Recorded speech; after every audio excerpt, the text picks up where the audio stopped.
Ladies and gentlemen, rebel scum and loyal to the Empire, this is Sith Talk, the show that talks all things Star Wars movies, Star Wars TV, Star Wars books. We talk everything Star Wars. I'm your host, Zach Chrisman, aka the Lord of Lore, and joining me, as always, is Brandon. Brandon, how you doing, man? I'm good, man. How are you?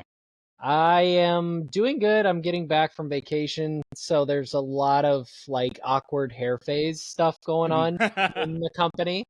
That's a really nice way to say that people are pissing me off, but we're okay. But yeah, outside of that, it's been good. How about you? I mean, you've gotten you've been working a lot now, and I don't feel like we haven't been able to talk a little bit. Dude, it's been crazy. Work has been extremely busy. I'm making big things happen, as I am want to do. So, it's I'm falling asleep on the couch at 6 o'clock every night now. That's the new tradition, apparently, which is great. And yeah, no complaints there. I mean, I finally started eating again, so I'm happy. I'm like on a regular, because for a minute there, it was just kind of getting sketchy with how busy it was. But yeah, I mean, it's been really good. It's been really, really good. But just really, really busy. And there's nothing wrong with that because I'm always going to be busy. Yeah. No, there's nothing wrong with being busy as long as you enjoy what you're doing and everything like that. Yeah, so we're not the type of show, even if we're on video this time around. Hey, yeah, even if we're not the type of show to linger long. So with that, we're gonna get right into the Star Wars stuff of it all. And with this one, we've honestly, I've had so much fun doing the original trilogy, the prequels, and messing with the AI, asking all those fun questions. That was really a blast, but we were kind of figuring out what do we want to do moving forward, since we've had about 3 episodes of kind of this segmented thing. And I think this episode we're just going to get back to what we normally do, and continue to come up with some stuff to do in the future like that, because I had so much fun. But we're going to do a normal show. We're just going to do some deep thinking. And the topic is something that I know me and you haven't talked about in a while, and I've taken a couple years off from the topic because I felt like I hit it pretty hard with Sam, with Lindsay, probably with you, but it's been a couple years. Yeah, it's been a minute. So, and I've tried to avoid it for that reason. So now we're going to get into it. Let's get into the big topic of what do we think? What do we hope? Let's get into the nitty gritty of what the either A, Rey's Jedi Order, her new Jedi Order looks like, or just in general, the new Jedi Order in the future. Like, if you want to start with Rey and then talk about maybe years later what you want to see, but let's start with, what does Rey's Jedi Order look like throughout whatever process you want to start, like from the beginning to the middle to the what do you hope to see? There's so many things that you could go from. Yeah, I see, and that's the hard part, is it's the expectations thing, right? Like, I don't want to set too big of expectations and it ruin whatever we get in the Rey movie. So I always go back to what I believe the Jedi are supposed to be, right? Which goes to Luke Skywalker, and characters like Ahsoka and stuff like that. And really, there's a time and a place for being physical and fighting to win the day and stuff like that. But I always go back to what I consider the two greatest acts in Jedi history, which is Luke throwing away his saber and then Luke on Crate. I want to see more of that stuff. I want to see, and I think this is going to be hard for them to do, because people, they like to look at Star Wars and the action of it all and everything like that, and they want to build off of that. And so they want the Jedi to pull their lightsabers and do all the cool things, right? Yeah, no, 100%. I get caught in it. Yeah, and I think when that comes before the message of the movie or the series or whatever you're doing, that's where it gets lost, right? Like, I was very adamant before Rise of Skywalker, like, Rey cannot win by being the aggressor. Like, if she defeats Palpatine by striking him down, I'm going to have a serious problem with that. And they found a way by having her, use defense. She was on defense. Oh, there's my dog. Say hi, Buzz. Buzz is now making his appearance. Those of you that are listening on audio, Just like right in the corner in Buzz Standard, just noticeable enough. He just yeah, wants to know that he just wants you to know he's there. yeah, he just wants you to know he's there. So I think with Ray, you have to think about that act, of winning by defense, and the lesson that she hopefully learned there, that you don't win, by being the aggressor. And so I want to see more of that. I want to see her training people in what I think the old Jedi ways would have been. You look at the High Republic, right? And if you think about the Jedi as, instead of evolving, as devolving throughout history, right? Then you start them at their peak and their pinnacle, and then as you progress through the story, they become more and more connected with the Republic and intertwined with politics. And we even see some of that in the High Republic. So as much as the High Republic is the best that we've seen the Jedi so far, I think there's an even better version of the Jedi Order before that, previously, right? And I want to see Rey, with the books that she has and everything like that, going back to those roots and really finding that history of what were the Jedi when they started. This is why I think the Mangold movie and the Rey movie need to work together. Yeah, I agree with that.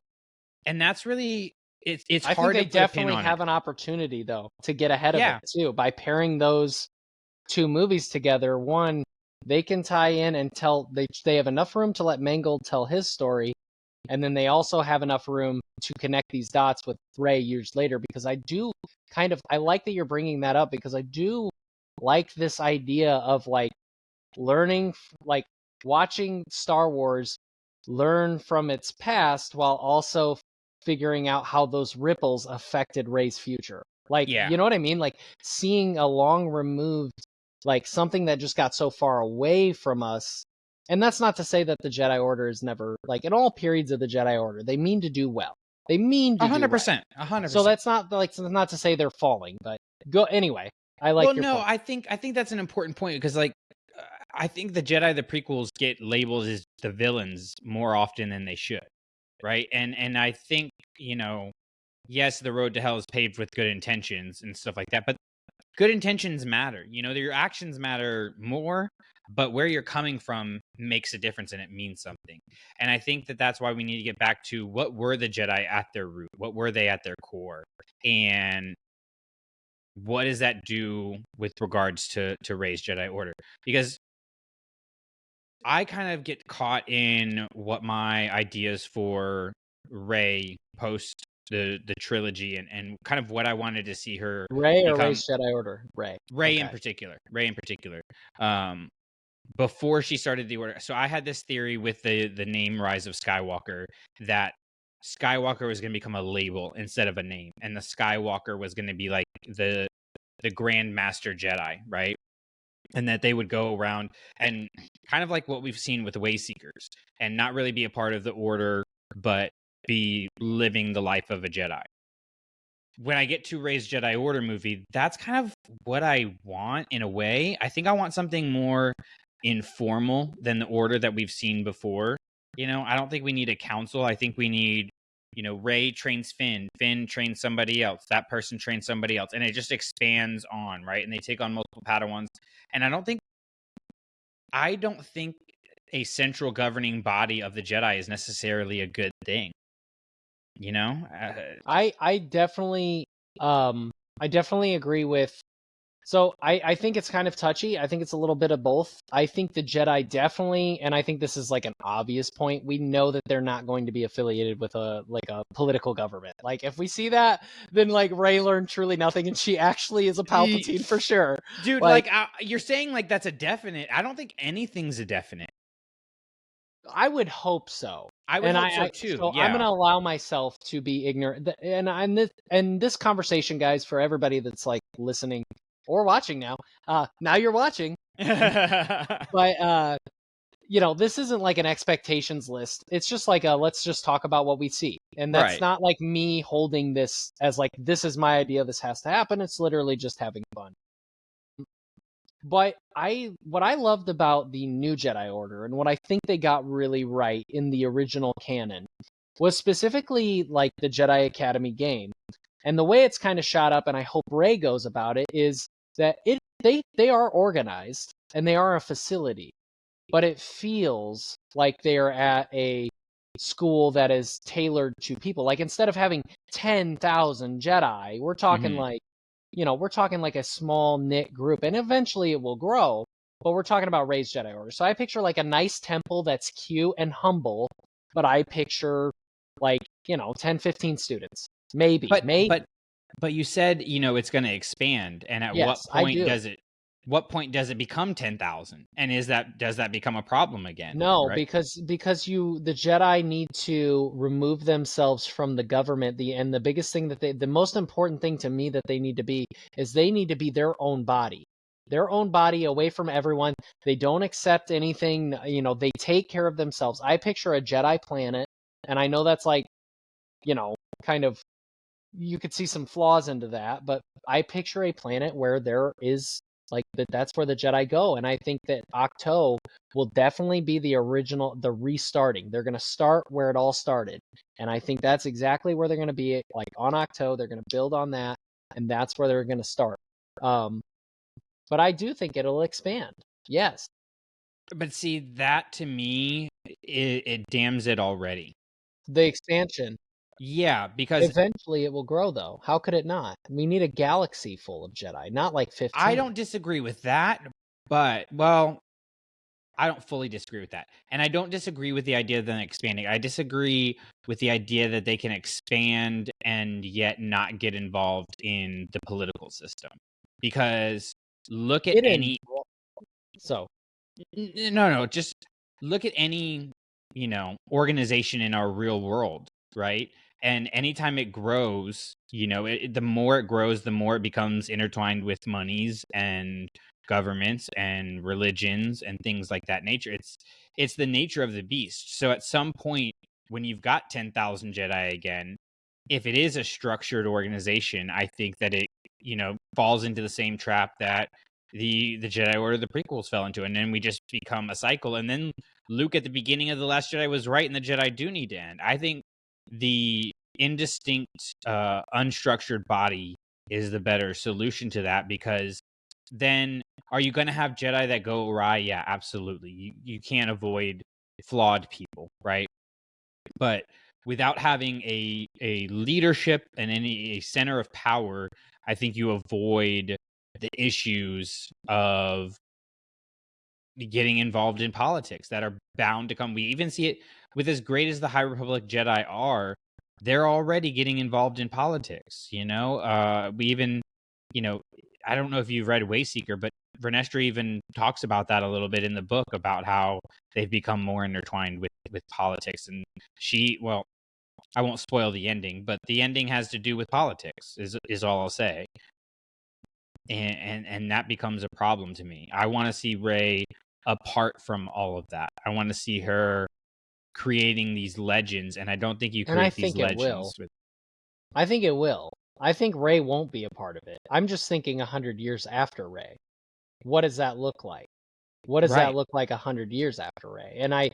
And we're getting into the political thing, and this is where the touchy portion is, because it's like, this is the biggest lesson. How do you be a part? And this is actually like kind of like an everything thing, as far as like our world, Star Wars, Lord of the Rings, everything. How do you be a part of the world and not of it at the same time? How do you help the world while not getting into a political landscape? How do you save refugees on a planet? It's almost like the Jedi would just have to be, and I think there's a way you can do that, but it'll get complicated with the Republic as time goes on. I think it's an eventual issue for the Jedi, no matter what, that they will be met with the government saying, like, you can't just show up and help whenever you want. You know what I mean? Like in Civil War, in Marvel, I was just about to say that. Yeah, they explain Sokovia Accords, and it's a good question. And I think that Star Wars and Marvel's two different things, but these governments and the way they operate, Sith or no Sith, I could see how Rey would start it out as, yeah, we're going to help those who need, when we can help. Absolutely. And then eventually, though, the governments are going to say, well, you can't just show up and start swinging sabers on yada yada, this, that, whatever. And it does get complicated. But if the Jedi Order is smart, they will hold their ground and say, okay, well, we're going to still keep doing that. And what are you going to do? You're going to come after us? Like, we will help all of it. I think like it takes a strong Jedi, but I think the Jedi Council at the very least has to remain. I think you don't need one single leader, but I do think you need a council.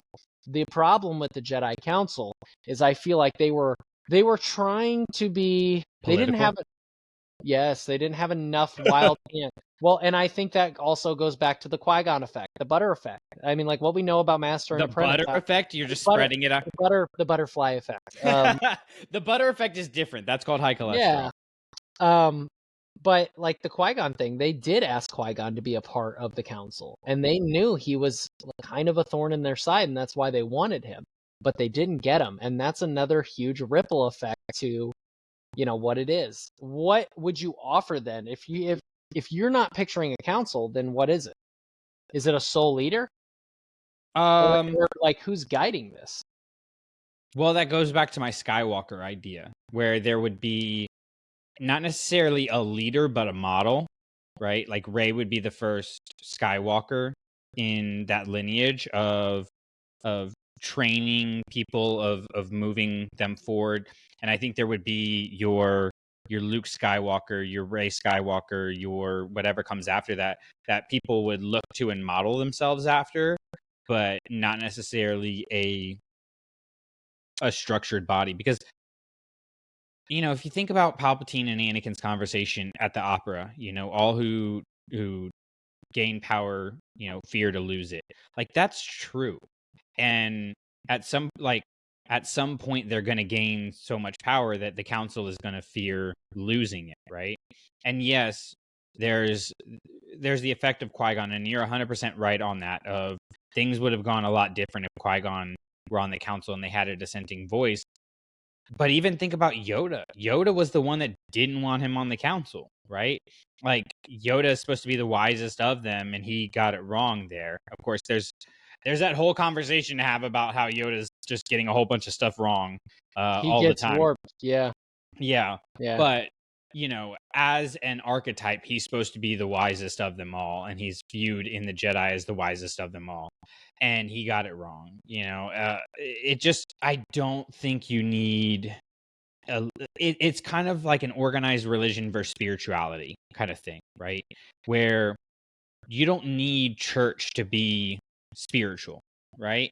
You can be spiritual without going to an organized religion. You can have your own interpretation of what God is, or if you believe in Jesus, or if you believe in Muhammad. The idea that the Jedi are spiritual versus religious. They're spiritual. Yeah. Yeah, 100%.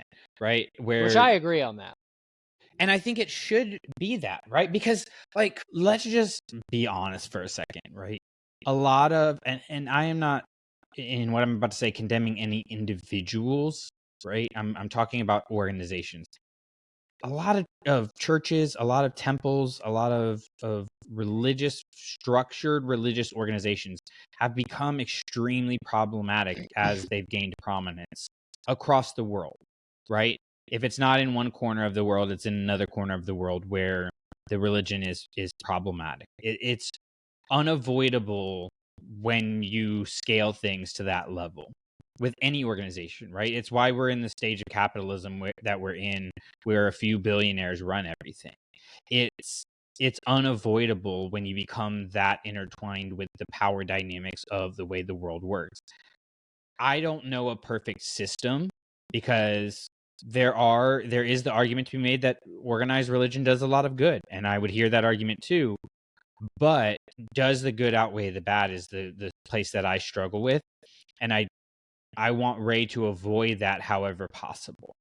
So look at it from this light, because I don't know. I have this weird, clear picture, and I'm not always great at explaining it.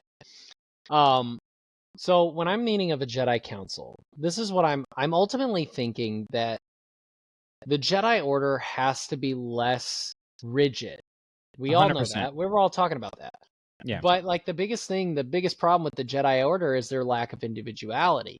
And that's why I definitely don't think Rey's going to be picking up kids anymore. I definitely think that No, concept's yeah, outdated. Like, we're let's not take going to that go pick up away. kids. Yeah. So when you think about it, if let's say Rey is Rey and, you know, she wants people, what is her biggest thing? Her struggle is she doesn't know who she is and how she fits into this universe. Like, that is her biggest thing.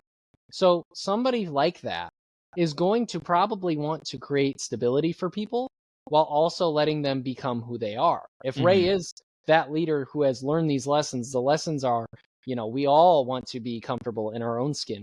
We all want to understand where we come from, and we all want to know our place in the world. Those are all those things that we want to know.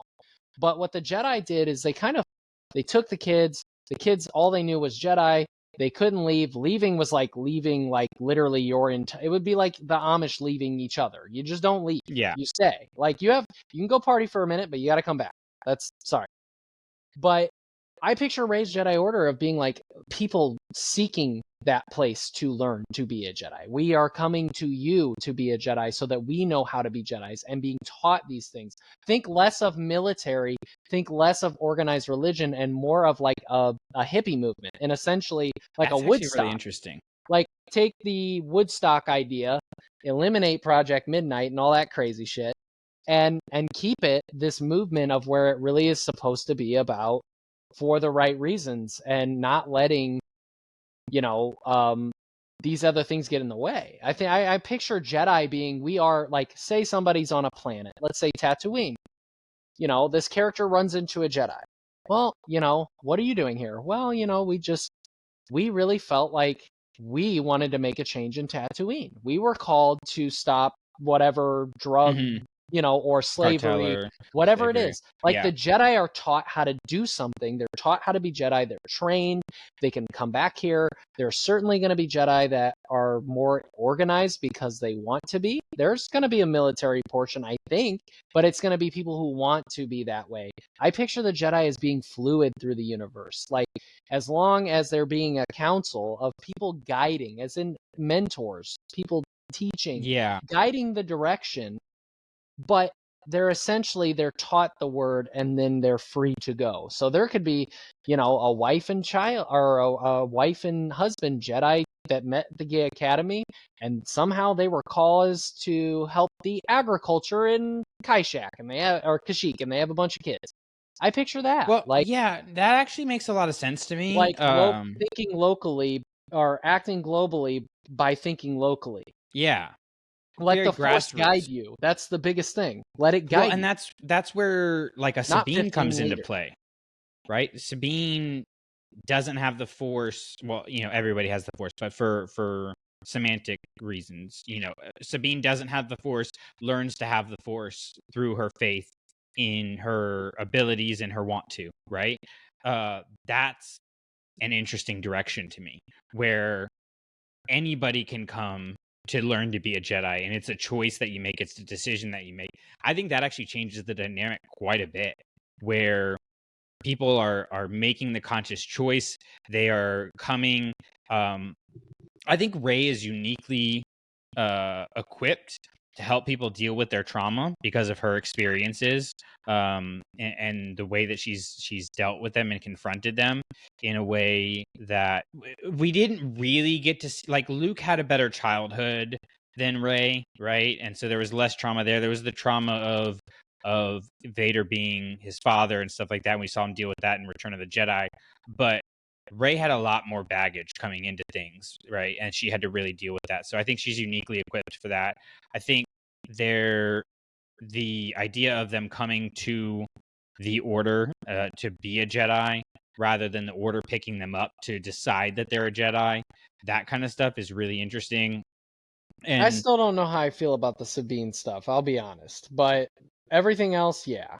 And it's not because I understand why it's in there. I don't know if I can wrap my head around the rules being that you were called, like, you had these gifts of the Force. It's just like, it's not like I'm an asshole and I'm like, well, not everybody can be a Jedi. It's not like I'm saying that. I'm kind of saying that. I'm not trying to say that. But I'm just saying, like, the Lucas rule person in me says, in this universe, not I don't want everyone to be have the option to be a Jedi. It's just like in this universe, it's very hard for me to understand that the Force is called random people this whole time, and now anybody can tap into it. I don't know how I feel about it. And that's a Star Wars thing, not a human thing. Well, I think It's it's just a complicated answer, right? Where it's a training aspect, it's a faith aspect, all of those things. And theoretically, you know, not even theoretically, mathematically, you had a lot of people who had the Force that never got trained as Jedi. You know, when I say have the Force, I mean like how the Jedi would have assessed it during like the prequel era, the High Republic, for example. But if you're gonna go in a new direction, you have to do new things, right? And I think just choosing the people who were chosen by the Force is limiting, right? It's like it is. it's like a public school getting to decide It what is. kids go there based on their test scores. It is. And I'm not saying that's why I'm saying it's a universe thing, not a human thing, because I'm not trying to say that, but I'm also No, saying like the way it's been in the rules was that yes, Anakin was the chosen one. That means like not everyone can be Anakin, not everybody can be Yoda. Some people have to be fucking working at Dexter's Diner. And I but know that's crazy because I want everyone you know what I'm saying. I know what you're It saying comes from 100%. No, and I don't think that it doesn't. What I'm trying to get at is why can't that person that works at Dex's Diner be a Jedi? Sure. But this is yes, I see where you're going. They can be a Jedi. I just what is the classifications then? Like what it and this is a rule thing. Like if like what do we have Jedi like it's okay to like say I'm serving the Jedi. I want to be a part of the Jedi. I want to be a Jedi. But like can there be Jedi like I don't want to say the word novice or like what would be a good term for somebody who is like not gifted with the Force but like practices the Jedi teachings, learn the training because they simply want to be a part of like the actual movement but they like the Force doesn't call to them. And then there's people who have to work really hard to try and break through that barrier that can break through that barrier. I can see that. Like Sabine's somebody who was clearly dedicated to break through that barrier. But Yeah. like I guess what I'm trying to say is if they're gonna get the Force, they gotta work. I don't know what I'm saying, but I'm just No. saying it's a weird concept to me that I haven't quite gotten Yeah. through yet. I think it takes some adjustment because we've been trained that things are one way for so long, right? It takes some adapting. But if you look at the history of the Jedi and you consider, you know, even in the High Republic, we saw those tendrils of getting involved in the Republic that being inevitable. In Luke's academy, you know, we saw him starting things, you know, in a very way that looked very similar to the Jedi of the prequel era, right? With having a temple and being very selective over his students and stuff like that. And to do different things, you have to do different things. And so, you know, we're if we're going to be talking about the Jedi going forward, we can't be doing it by playing by the old rules. That's the problem that I have is you've got to establish new norms. And maybe anybody can join is too far, you know, too far outfield I'm not saying to that. I'm qualify. saying anybody. What I'm trying to say is I think anybody can serve. Anybody can serve, No, like I the hear what you're movement. saying 100%. Yeah. It's What just I'm like saying some is people can't be Navy SEALs, man. Like yeah, there's just like some. That's all I'm saying. that's There's 100% levels. yeah. There's the That's National 100% Guard, true. and then there's the Navy SEALs, and I have respect for all of them. But you Yes. know what I'm saying. And that I think makes a lot of sense That makes where sense to me. it's kind of like a martial arts almost, right? Where there's so many different variations of the martial arts and stuff like that, to where there's not one central structured body of like this is the central body that leads all martial arts, but there are ranking systems within them. Yeah. No, absolutely. And I think that with the ranking systems, they do work, but it's also just in this point of I think I like where we're heading with that as far as the the Force itself, the Jedi, the movement. I do see people who want to serve and be Jedi. Mm-hmm. So yeah, that definitely makes sense Because to I me. think, if you're talking about your grassroots thing, that you were talking about before of, we see a problem in Tatooine or whatever, right?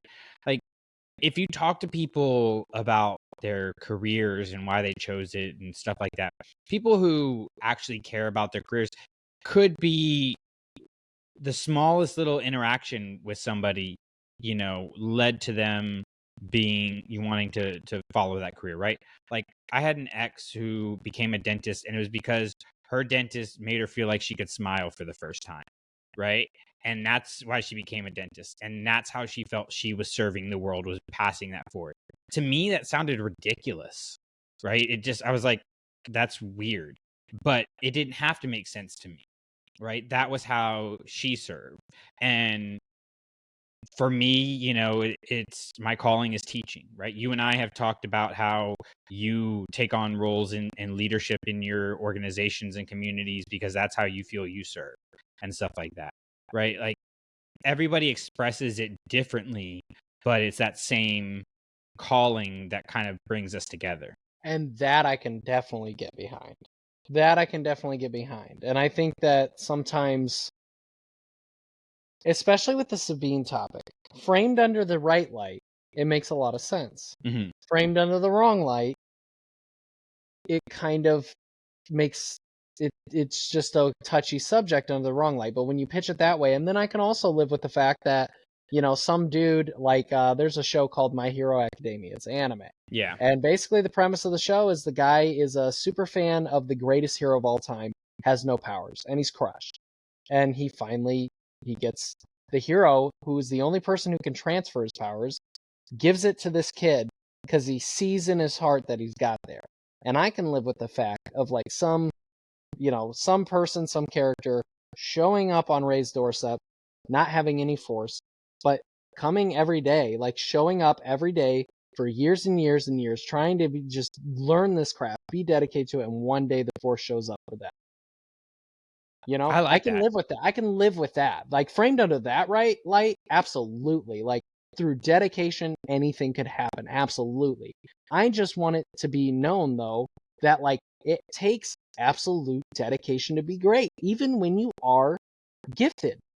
Well, yeah, and I think part of the problem with the Sabine situation is we saw so little of her training, right? Right. There's what we can surmise are years. Well, there's the rebels, right? Which she's not Jedi training, but she's around Jedi. She's working with Hera and Kanan and everybody. But as far as like the training with Ahsoka, we've seen like 3 scenes of it, right? And so that makes it feel like she just got the powers quickly, Yes. when really we're seeing the falling action of the plot. We didn't see all of the rising action and the climax of everything before she accessed the force. And that, I think, makes it hard for people to wrap their heads around that whole aspect of things. Yep. Absolutely. And that's literally what I'm trying to say. It's so complicated, but it does make a lot of sense. And I think in order for the Jedi to survive, they will need the thankless people, like the people that show up. And there's going to be people that show up with no. I mean, if the Sabine theory runs, there's going to be people who are gifted with the Force that are like, hey, my weird powers are like happening and I don't understand them. Am I a Jedi? Can you please help me? That's cool, and that needs to happen too, because that is in the galaxy. There's going to be people who are like, dude, I just want to make it happen. Like, I'm going to do anything it takes.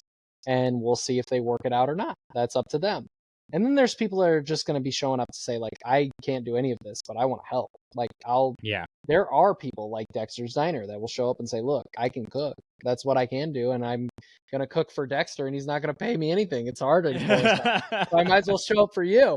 Live in your little crazy area and hang out with porgs. But I think, it all comes back to the idea of serving, right? And that's what the Jedi need to be about. The Jedi need to be about giving to the galaxy, and making sure that is the focus of things. Because I have to charge my laptop. I'm sorry. There's so much going on here. I For those of you know. listening on audio, I'm so I'm sorry. looking at Zach's right ear and ceiling for a minute there. Well, I couldn't have the show shut down. I just realized No. it didn't connect. So You anyway, think I couldn't talk for another 25 minutes straight? Come on now. listen, this is why we don't do video. It's the first time. I'm not prepared for this. I've been working outside all day. I got like half a brain cell. What do you want from me? That's up from the quarter you usually have, so that's good. Right. I know. Extra creatine. I've been doing them extra 10 grams like everybody's talking about. No, I think it all comes back to making sure that the Jedi serve first and, fight second. That's really the big thing for me For sure. I don't want Rey's Jedi. Like, yes, Rey's Jedi will need to use lightsabers. There will need to be lightsaber duels in the movies and cool action scenes and all of those things. And I want to see those as much as anybody else. But when it comes to the themes and climaxes of these movies, I don't want to see Jedi just cutting people down. Like, I know that's what a lot of people want to see. And there's a place for that, I think, in like a Jedi Sith War kind of movie or something like that. But if we're moving the Jedi forward, I don't think it makes a lot of sense to move them in that direction. We need to move them in a direction we haven't seen them go before. And this kind of sounds like that to me. This sounds like a restructuring that could actually work. And you're it never almost going to shows like it's not easy either because there's there's two of us, and it's like even then I hear everything you're saying and I agree with everything you're saying, but then the weird part of me says, yeah, but man, you got to be prepared to do it too. Shit. You know what I mean? Like, I know you're not saying that. I'm just saying, like, there's always that. It would be tough to be a leader in the Jedi Order, is all I'm saying. It's not as easy as just 2 guys talking in a podcast. 100%. It's so much more crazy. Well, and I think there's the dichotomy of being able to know well that you could end a fight and how that can teach you and show you not to fight. Like when you hold that much power, if you're trained properly, right? Like a really great martial artist, like their job, their responsibility is not to get into a fight. It's actually to avoid fighting at all. Like the fighting is the last resort of things, right? So I've seen multiple gyms, like in jiu-jitsu. I specifically chose to not go to one gym that I was going to go because I heard that their biggest approach was they're more into MMA. And I actually chose another place because they were very much in the sense of like, hey, we're teaching you how to defend yourself, how to take care of yourself. We are not teaching you to start fighting people. And they would go through situational stuff to explain, like, look, even then you don't do this, you don't do that. And then the reality is when you get under those kind of teachings, at least for me, I respected getting into a fight more than I ever have because I knew that I could actually do something about it now because I was equipped. I was actually equipped to handle it. So now that I know what violence means, because I've been choked out a boatload of times trying to get there to do it, I now no longer want to do it because I know it sucks. And that's as long as that is taught, we're good. And that's where I think we find Luke in The Last Jedi, right? I actually just rewatched The Last Jedi this last weekend, and I still think its biggest flaw is not explaining Luke's motivations enough. Right? It really just talks about, well, the Jedi need to end and I'm just here to die. And not the fact that he was doing that to try to prevent further violence, that he thought it was a cycle that wouldn't be broken. I think they needed to be more explicit in that explanation because Rey is the cycle breaker, right? She is the outsider who came in to disrupt the system that was created, that Ben Solo continued by turning into Kylo Ren, by that Luke continued by turning on his lightsaber and almost, even if it was just for a fleeting second, killing his nephew, right? All of these things that the system wouldn't have gotten broken, the cycle wouldn't have gotten broken with a Skywalker at birth. You needed an outsider, and I think Rey is that disruptor who... I like that word a lot, mostly because I disrupt everyone. No, I think like that's something that you and I, relate to the character, and I think why this conversation becomes so interesting is like in our fields, and the way we do our lives, like we are disruptors in a lot of ways, and I think Rey is that, and I think that is a powerful way to start the Jedi Order, where you have a character and you have a person who is not intentionally like trying to just mess things up, but knows that things haven't been working and knows that she can do something about it because of her life experience, right? I was just thinking about, like some stuff that, that's going on, and I'm like, you know what? I've been through worse than this before, so I'm not going to let this beat me, right? Rey has died. Like, she's been through worse than she's going to face, before. And I think that uniquely positions her to be the right person to continue the Jedi Order in a new direction. Yeah, and I like what you said about diversity. I mean, I just got back from, or facing adversity, not diversity, adversity. Diversity matters too, but Yeah, it does matter very much. say Just not a two part white of, guys on a podcast. yeah, not a problem, not a problem right now though. For the not a part of the point is what I'm trying to say. But I just got back from Killington, Vermont, and in Spartan, the Spartan race culture, it is the hardest race in the country. That is and that's why I went there 3 years ago, and we're getting done our third year, and this year I didn't do any cardio. I literally didn't train for this at all. I told you I was going to train for it immediately when I got back. Didn't do anything. Didn't run 1 mile for this race, and this is 15 miles up 7,000 elevation 4 times. 4 times. Sounds crazy, right? Right? Does it sound crazy? Now, mind you, I'm going to add a little more to that. Not 1 mile, and then also I was on vacation before that, so I smoked cigars every day all the way up until that thing. So you were anti-training instead of actually training for this I'm thing. getting to my point here, because you're talking about the power of the mind and belief. I got through that race because I've already been through that race, and that race was a little different than the last races, for sure. They're always different, and they always throw something very different at you that makes you question your entire reality. And those races are literally to the point where when you walk off, you are like feeling at death's door. You did the hardest thing you could do. I mean, I literally was going up this mountain, and I could do 10 steps, and then I fell over and would take 5 seconds, and then do 10 steps. And that we did that for 7,000 feet. And all of that to say that when you have done something before, you know you can do it, a lot of things can happen. A lot of things can happen. And that goes to Rey too, and that goes to the Jedi Order. All of that applies. All of this adversity, it applies. And I think as long as Rey allows these students, these people, to get past their own dogmatic view of what they can achieve and what they can do, and she gives them a place where they can thrive being themselves in their own individuality, then the Jedi are going to be okay. Because that's arguably, Anakin knew the Force was telling him something. And if the Force, I don't care who, Anakin was being pulled in one direction.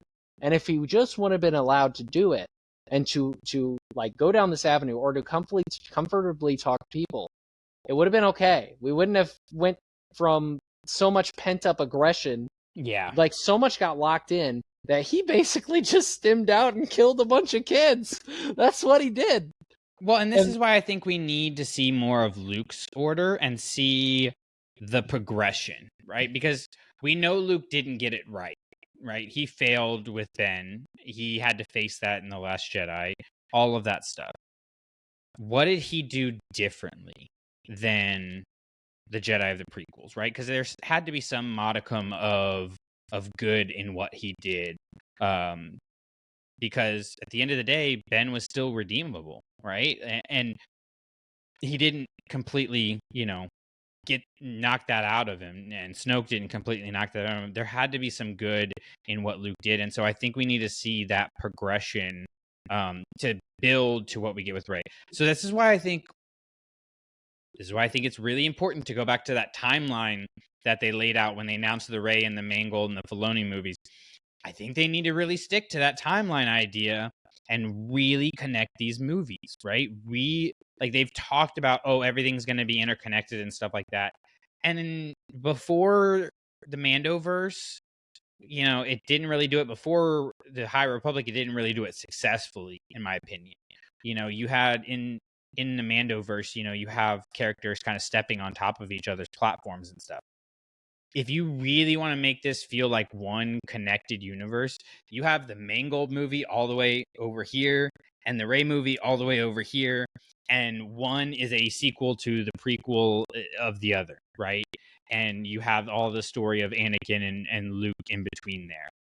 That to me is the key. I like the idea of like not doing an end credit scene because Star Wars could never do that. But whenever I've pictured, well, they can do whatever they want. Like, sorry, who am I gatekeeping? But I've always pictured what I've wanted to see is I've wanted to see the Mangold movie be first, and then like the movie is about to end, and then like right before, like let's say it ends on the like what's the drawing in the Octo, like the actual statue structure of the Prime Jedi. The Prime Jedi, yeah. Let's say that movie pans to the Prime Jedi statue, and then unpans, and it's Rey with her order giving a quick lesson, and then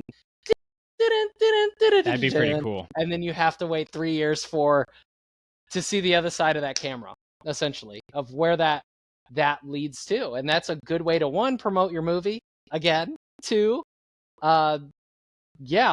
show the fact that the lessons carried from the beginning still have an opportunity to be the final lessons. That the Jedi, the story of the original trilogy is how the Jedi lost their way, and the story of Rey is how we have become something that we were always supposed to be, and we're back on course to what we were supposed to be. Whatever that Mangold movie is, it has to establish, in my opinion, it has to establish what the Jedi were supposed to be.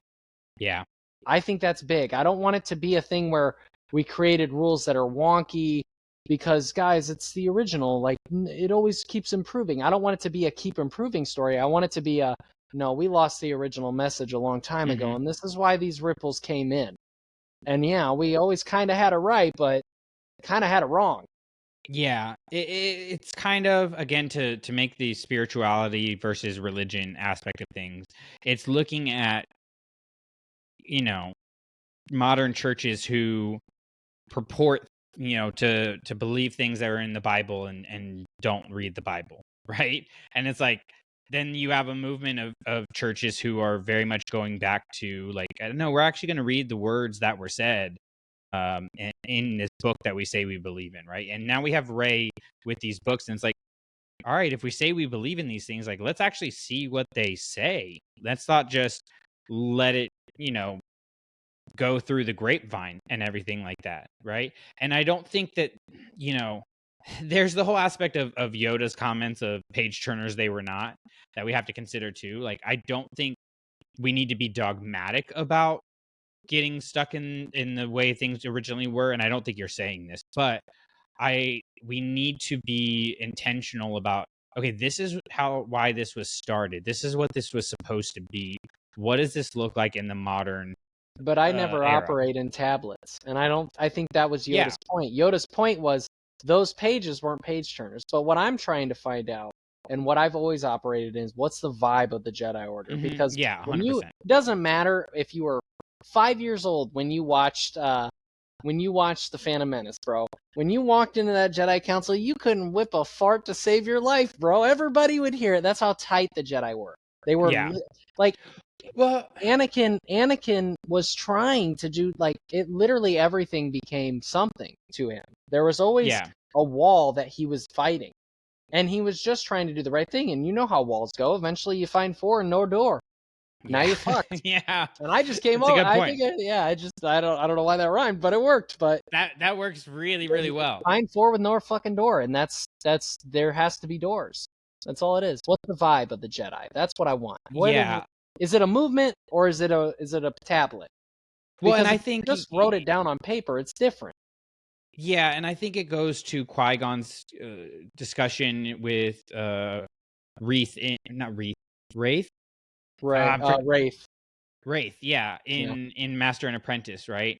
Where he essentially says, if the dogma of the Jedi tells us one thing and the Force tells us another, or the people in front of us tell us another, right? What are you going to listen to?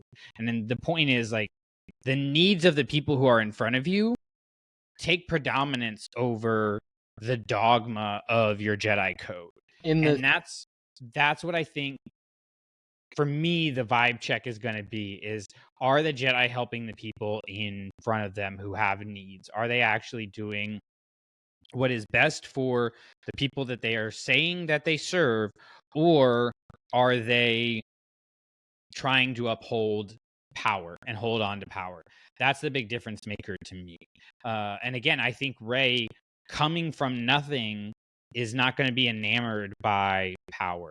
I think Finn, having gone through what he did on Canto Bight and in The Last Jedi, where he realizes that not everything is as it appears, not all the glitz and glamour is because people did things the right way. All of these things, these characters that we got in the sequel trilogy, like, that's the beautiful thing about them, is we got, because what the original trilogy is such a small contained story. Like, yes, it has galactic implications, but it's just a very small contained story. We don't go to a ton of planets and everything. The sequels expanded out. They went to a lot more places. They saw a lot more things. And so these characters thus have more experiences, right? And so it uniquely equips them, again, to make this next step in the Jedi Order. And how do you gain more power? Through perspective. Yeah, 100%. And like, to go back to our earlier conversation about, which characters can be Jedi and not, like, look at a character like Rose. Like, Rose is the kind of person I want to be a Jedi. Right.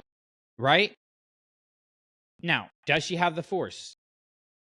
Not to any modicum that we know, right? And I think it would be a mistake in the story to, like, make her to pull a Finn in Rise of Skywalker. Oh, I think the fans will love Kelly Marie Tran even more if she becomes a Jedi, because what could we do with, But like, if we have Rey pulling those kinds of people aside and saying, like, we need you as a part of this movement, we need you as a part of this, supporting this, that kind of stuff, I think is a good thing in the long run for the Order. Because when you have a group of people who have superpowers who come together, like, you're bound to become a little egotistical, right? And I think having the layperson as a part of the Order, even if it's working at Dex's diner or working behind the computers or whatever, that have, like, I think that those people need to have equal standing with the Rays to be able to push back and say, like, hey, you're not doing this the right way. You're not following what you said, right? Like, I think about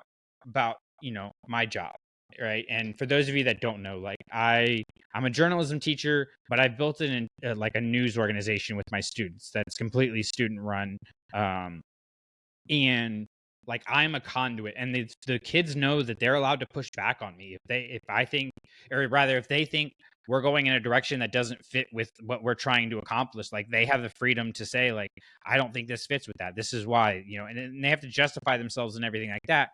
But we need that in a Jedi Order, where the people who, most people consider least or not the leaders or whatever, are the ones that can now also stand up and say, we're losing our focus, and it's not just the Rays, it's not just the Jedi Council, it's not just the pastors and the preachers and stuff that get to decide what the future is, right? Like, those people are important, they have their role, they have their place, but when the title comes before, it's kind of like the sports thing, right? When the name on the back of the jersey becomes more important than the name on the front, like, you lose a team.